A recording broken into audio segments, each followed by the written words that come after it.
In the onion, there is a union. Nagkakaisa ang buhok sa pagtubo, kaya maganda ang sibuyas.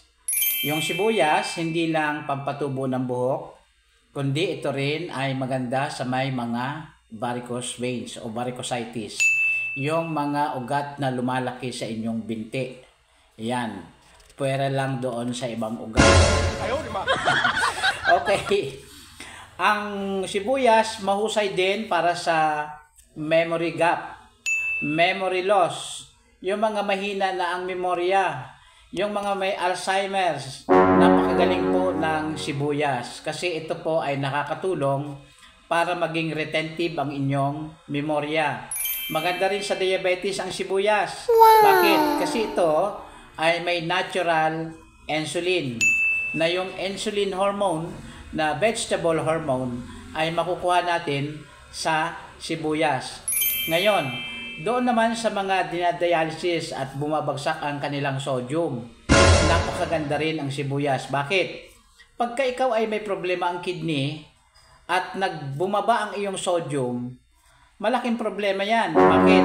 Kasi hindi ka pwedeng mag-take ng asin at masisira ang kidney. Ngayon, may solusyon na. Anong solusyon? Damihan mo ang kain ng sibuyas kasi mayroon siyang natural na sodium o asin.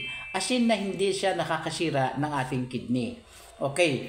Bukod doon, ang sibuyas din ay nakakatulong pampababa ng kolesterol. Makikita mo yung mga mahilig sa sibuyas, yan ay walang bukol. Pagka mahilig ka sa sibuyas, kahit nung time nung nasa Egypt, kaya nga ayaw umalis sa mga Israelites sa Egypt kasi ang dami sibuyas doon, libre. Kaya ngayon, kumain kayo ng sibuyas, especially yung sibuyas na may tangkay, may dahon.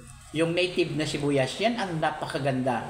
Sa anit, ipapahid ninyo sa anit, fresh na sibuyas para tumubo ang inyong buhok. Pagka natural insulin ang kailangan nyo, kakainin nyo lang ang sibuyas. Pagka sipon, ubo, mga viruses, katas ng sibuyas.